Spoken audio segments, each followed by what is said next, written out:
Grow CFO is where finance leaders grow together. Join thousands of like-minded professionals using Grow CFO to access the combined knowledge and experience of the finance leader community. You can join us today, growcfo.net. Hello and welcome to the Grow CFO Show. I'm your host, Kevin Appleby, and today I've got with me Tim Cadbury, who is a fractional CFO with InfiniteCFO and is also an alumni of the Grow CFO Future CFO program. Tim, welcome to the podcast. Thank you, Kevin. Great to be on the show. So, Tim, fractional CFO at InfiniteCFO. What does that involve on a day-to-day basis? What do you do? What sort of clients do you look after?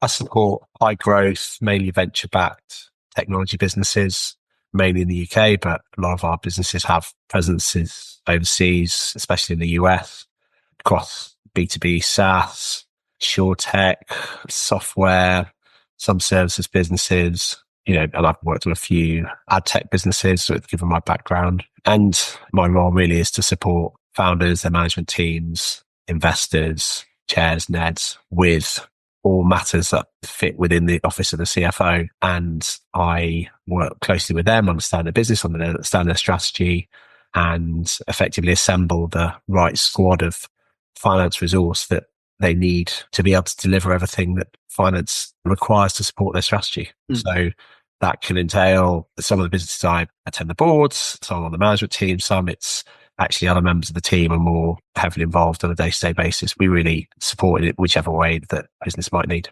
So when we're saying assemble the right resources, we're not just talking people there, we're talking potentially systems as well? Yeah, of course. So I think there's the majority of the businesses we support are on Xero, if I'm honest. And there's an amazing set of infrastructure, set of tools, ecosystem that supports Xero. And so we make sure that the right tech is in place for the right business at the right time. And so actually a lot of what we can do is sort of leverage that understanding to enable what they need. Tim, I'd love to come back and talk to you more about that in a few minutes and talk about, how do you assemble the right tech stack? Quite a few things I'd like to explore with you in that area. Yeah. Before we do that, let's just go back and talk about you a little bit more. You're now fractional CFO, but tell us about the journey that got you there. Where did this all start?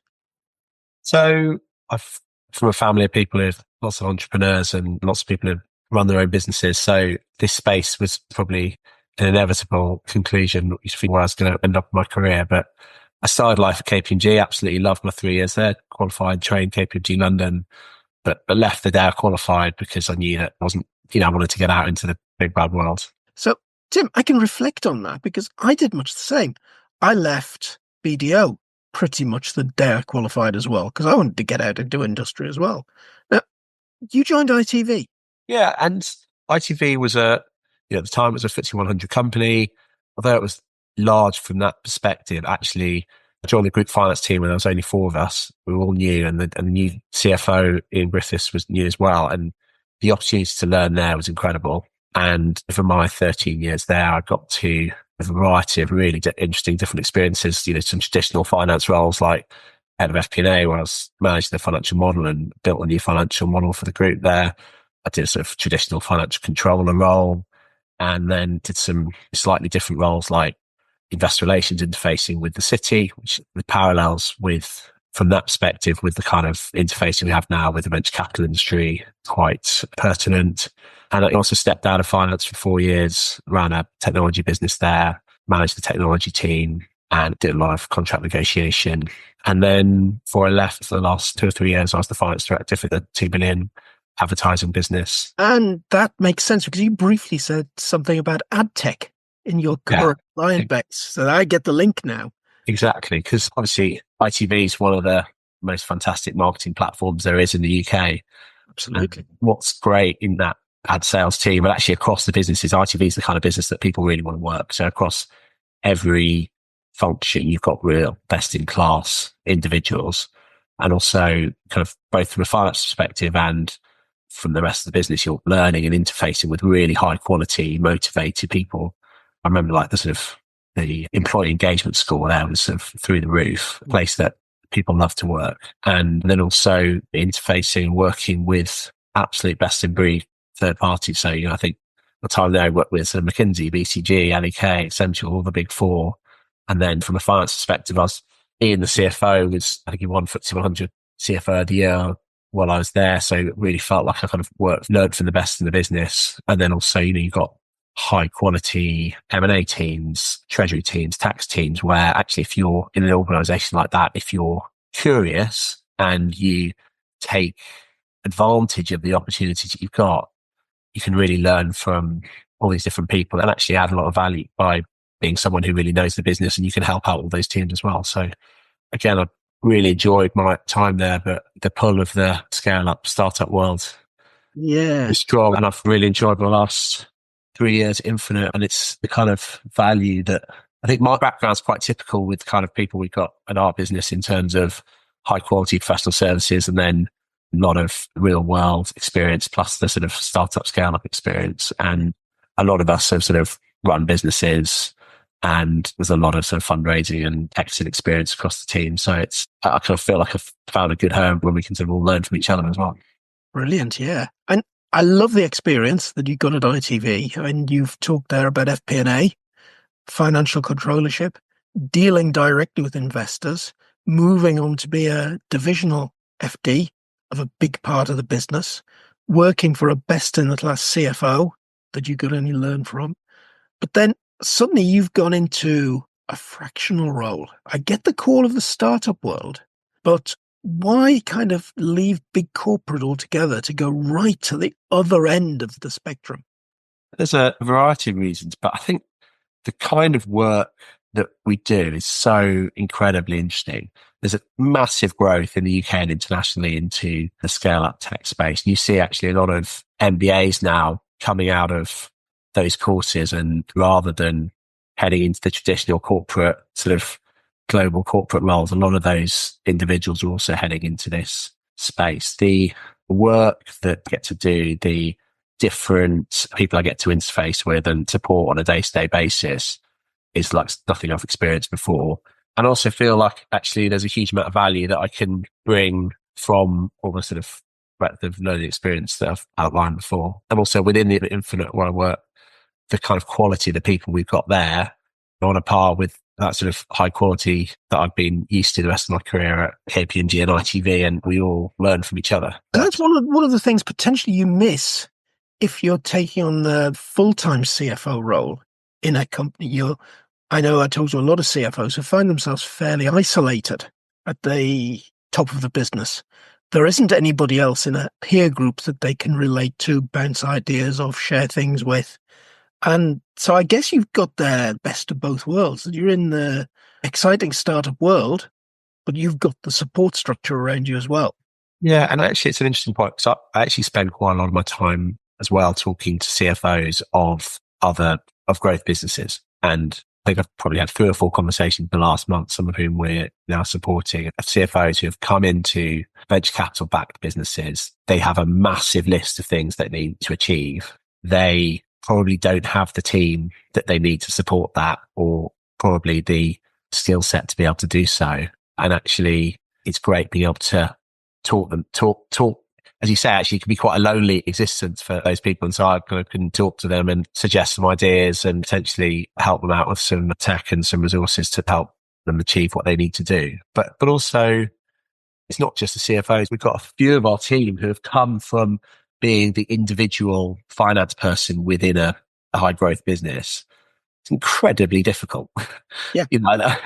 I think that the breadth of what is required, that they're doing the invoices whilst also expected to be able to be credible with the board and everything in between. And some people can thrive in that environment, but even if they can, they often don't have the bandwidth at the right time because the requirements vary so much from day to day to from month to month.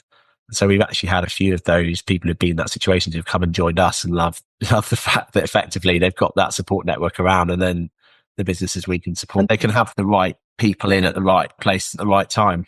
And the remit of CFO gets boxed a little bit more. I think when you're in a startup business, in a full-time role, I think the CFO has got the habit of picking up all the jobs that nobody else wants to do. You're Exactly. not just the finance person. You're probably looking after the IT until you've got a CIO. You're probably looking after the property portfolio if you've got one. You're the estates manager. You're the legal team if that's needed. It requires you to wear a lot of different hats. Yeah, which I think can be super interesting. And I think that kind of CFO/COO role can be, in the right organization with the right support around, can be a fantastic role for an awful lot of people. But in some organizations, it doesn't work. And I think that we're in an extremely dynamic world. The pace of change within so many of the businesses that are operating this space is so fast that actually one needs to this isn't just across finance. We see it across HR, legal, marketing, so many different functions.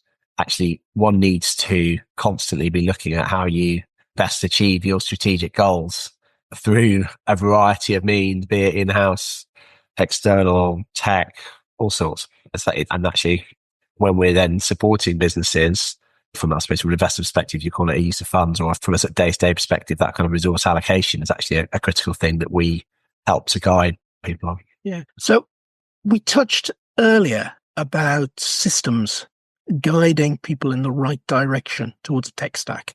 I'd love to go back and explore that a little bit, Tim, because you're seeing a number of businesses growing very, very fast. You mentioned the majority of them are using Xero, but does that mean that you've got a preferred tech stack that you would automatically try to use with all of these fast-growing businesses? We have a preferred tech stack for our internal purposes, and we can leverage, because of the volume of different businesses we're working with, because of the scale we've got, we can leverage some tools that wouldn't really make sense for an individual business, but on a sort of macro basis. But then actually one of the kind of things we do with each one of those organizations is really, as we get to understand exactly what their needs are, we can suggest and implement what the best tools might be, not just for now, but also for the way they're going to grow. So I think one of the challenges that people have is that when you're growing very quickly, you're not solving for now, you're solving for the future as well. And so, the earlier you can put in the right things, actually you can then put in the right systems, controls to support that, and then you can scale more. Absolutely. Easily. If you're a 7-figure business now, select a tool that's suitable for an 8-figure business. Yeah, exactly. But I think that there's a lot of tools out there. Yeah. We talk to a lot of finance leaders who are wasting masses of time testing all these different tools where the roadmap is, they get sold one thing and then they realize that actually when they test it, it looks slightly different. The roadmaps, understandably, are kind of constantly evolving. So trying to keep abreast of exactly how these tools might suit one's needs. And, we're fortunate we've got a scale where we've got a team of people who are testing these all the time and actually can keep up with the roadmap, because actually you might have a tool that 1 year doesn't quite make sense for you, but actually you look at it again 6, 9, 12 months down the line, it might actually solve the problem or problems that you were looking for it to do. And then you kind of think you've got the right one, but then you discover actually it doesn't quite work with your US subsidiary, or it doesn't quite work because you've got an Irish entity or things like that. And it's then making the trade-offs as to, is it just because it can't do everything, does that mean it's still not giving you a whole load of benefits for as of the majority of your use case? Yeah, there's so much of the heavy lifting can be done by these tools, and with what's going on a lot of them are leveraging AI now. We're starting to use bots in certain instances, and I think the core tools that we're using are kind of starting to put some of the benefits of AI on their roadmaps. And so the pace of change in this space is gathering momentum, and actually a lot of the skill is also in considering the interoperability between them and how they interface and how you use them as a collective. There's some, I think you've had David Tuck on here. There's some great stuff that people like CFO Tech Stack are doing. And I know you guys have run lots of courses in this space in terms of making sure that people are kind of armed with the best knowledge and information. Absolutely. And I think the key thing that's coming out here is that I could say to you, Tim, tell me what the best FP&A tool is. And I know you'd say, well, there is no best FP&A tool. It all depends what you want to do with it.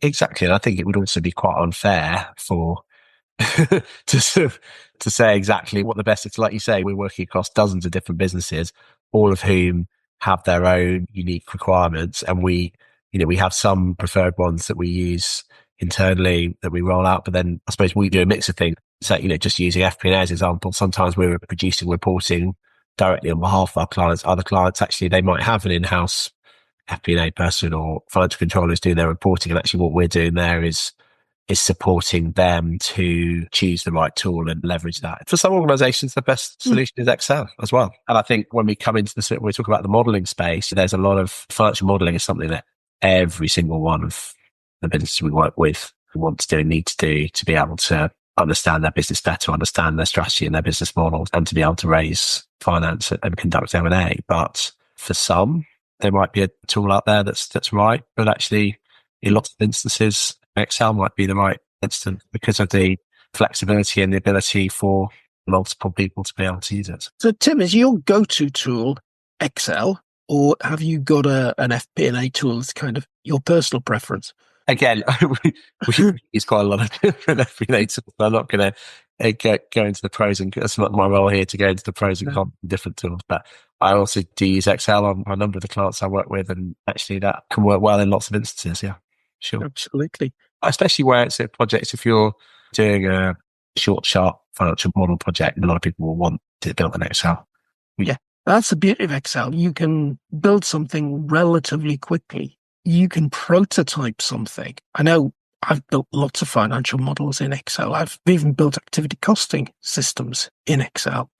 And I think there's a huge benefit to be had from working out exactly what it is you want and building the prototype that way before you even go any further and say, well, here's an off-the-shelf system, therefore, that we might be able to do this with. Yeah.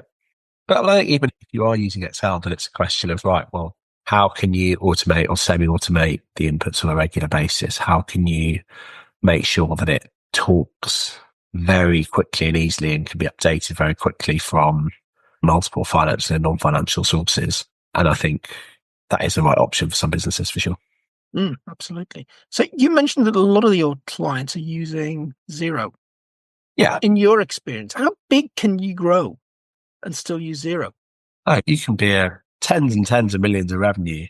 I think the challenge does come when it's many, many different Xero instances and you've got lots of different company. But again, there's tools out there that can help to solve a problem that are extremely complex, multi-international businesses. But we find that, especially now with the scale of the ecosystem out there, that you can stay on Xero for an awful long time with the right controller, especially where you've got sort of relatively short investor cycles of sort of 3 to 5 years up once people start putting in big system changes. If it's working, it doesn't tend to be high on people's priority. So it's more about, do you have the right information? Do you have the right visibility to be able to understand the business, understand the KPIs and project forward? And for the earlier stage businesses, then that the Xero system does the job. But of course, there is a side, and it tends to be more about the complexity than the numbers, if I'm honest. Yeah, I get that. It's that consolidation piece, isn't it? Which you've got to do therefore outside the system if you're using Xero. Yeah. Tim, we talked AI. And you mentioned you're starting to use bots in places. Yeah. What sort of places are you finding bots are useful at the moment? It's relatively early days, but really it's about looking for highly repetitive tasks. And I suppose it's at the kind of back end, really. So it gets things like matching the receipts to AR invoices. And then the bots can learn over time and just refine the process. We're a sort of really ambitious bunch. And we are always looking at ways of optimizing every aspect of the business. And we know that it's also what the whole team want. We've got really kind of dynamic, curious people who know that the way that the finance industry is going is that there's going to be extreme automation in a relatively short space of time, and finding ways to be able to leverage that is in all of our interests across every aspect of what we do. And then it also then drives efficiency for our clients, because a lot of the businesses we're working with are growing super quickly, but we can actually then be increasingly efficient for them, and that's everyone's interest. So yeah, I'm reading loads of interesting stuff about autonomous processes, right, which is where bots are going to go to. And I've read things about the entire month-end process will just about be autonomous, or the entire budget process will be autonomous. And it's just interesting to go and talk to you at the coal face and say, well, we're starting to use bots. So obviously it's a long way from having those entire processes sorted. But just to get a feel of when I think grow CFO and away from the coal face, it's very difficult to understand what's the art of the possible at the moment versus what's still science fiction. Yeah, it's a really good question. I think we're relatively early stage on it, but we talked about sort of ITV days earlier. At ITV, we had a large 100-odd person business service centre where you've got this massive scale and dozens and dozens of different statutory entities and hundreds of thousands of transactions. And so the kind of the scale, the efficiency you can get from that kind of scale across those large businesses is really powerful. The thing in the scale-up world is you've got a lot of relatively small businesses that are really ambitious, but lots of individuals trying to, on an individual basis, leverage this is really difficult. Whereas actually where you've got a business like ours, where we've got that scale, actually we've got the bandwidth and the resources to actually be able to leverage some of that kind of tools to be able to drive efficiency for all parties. Quite exciting, really. Yeah. So in terms of what you're doing with clients then, are you operating at a transactional level? Are you operating any sort of shared service? So we provide everything that's within the office of the CFO. So yeah, we are a large financial operations FinOps team who do every aspect of what those businesses require. And we've got probably an outsized FP&A team who spend a lot of their time building financial models. And we support on a huge number of transactions, both equity raises, debt raises, and M&A. And we've got masses of experience across the team. We've also got CFOs who've come from the VC side as well. So we've got a variety of different skill sets within the team, and we do the full end to end, which then means from a CFO perspective, it can be quite efficient in terms of the time that you're spending on that business. If you've got confidence that all aspects of the finance function are operating in an efficient way. So then you have the information available to you to be effective at that board level. You asked as well earlier about why one would sort of go into a fractional space. Is actually the kind of work that then I'm fortunate enough to do. I get to mainly do the pure CFO work. So I think when you're one person within a scale up, you end up doing every single component of it. It's important to have been through that experience, so you have that experience, but actually the value add when you get to my stage of my career is to be able to true value add stuff. Yeah. So fundraising? Yeah, we're doing fundraisings, both debt and equity. We got many of them on at any given time. And the environment for that has improved recently. It's been a challenging few years in the venture capital industry, but there's definitely significant green shoots. And then sort of longer term macro trend and things like the government looking to allocate more pension funds into the high growth arena is directionally positive for this space. That's encouraging to hear, because I've interviewed many people over the last couple of years on this podcast who've been telling me, the market for raising capital has changed. It's much harder to do it. You've got to have much better business cases. There simply isn't money available. Investors are getting very much more risk averse. But it's good to hear there might be a swing back the other way coming. I wouldn't necessarily describe it as a swing, and it is hard, don't get me wrong, and rightly it should be, because actually the investors are wanting to make sure that they're getting those outsized returns that their funds require. And I think actually for us, that means that what people need is they need expertise. They need people who understand how those processes work. They need people who can understand KPIs and how you link the narrative you're putting into a pitch deck into a cohesive set of numbers that articulates that story, and also the kind of the robustness and the sort of credibility that you get in a due diligence process. Because so many of these processes fall down on due diligence. And so we spend an awful lot of time going through those processes and making sure that our businesses are sort of data room ready and thinking through that mindset. And all of our team have been through a lot of these processes to know what it looks like. So you've virtually got a checklist in the back of your mind saying, we've got to cover this, we've got to cover that. Of course. And that's where I suppose the sort of the robustness that you get from being at someone like KPMG. And then remember when I was at ITV, I was involved in the, when it was spent time in investor relations, and we'd spend months working on the results announcement. You'd have RNS would go down the wires at 7 a.m. You'd hear the results come on the radio, and then you'd speak to analysts, go down to the stock exchange. I just remember sitting at the back of the stock exchange as the sort of slides came across, sort of feeling slightly sick as to was anything going to be wrong, even though you knew they wouldn't be because we'd checked them dozens of times. But I suppose know what you mean. Yeah. That kind of robustness and rigor that you get from being in those kind of environments, that carries you through in your career. And that's why when we're doing these processes now, although it's obviously not that you have to make sure that it's appropriate for the size of the business, actually that kind of day-to-day rigor is critical. It significantly reduces the chances of processes falling down. Tim, said right at the beginning that you're an alumni of one of our very early Future CFO programs. How did that help you on the journey? So I think I talked a little bit about start at KPMG, and one of the things they told us there that really stuck with me was that although an organisation like that, they would help you out and you've got a supportive managers and mentors and the environment, you have to take control for your own career, okay, at any given point. Absolutely. And when I saw the program that you guys offered, what really struck me was the framework you talk about and all the different skills that are required within a CFO. And there's a lot. It's hard. I've been fortunate enough to work with some of the best around.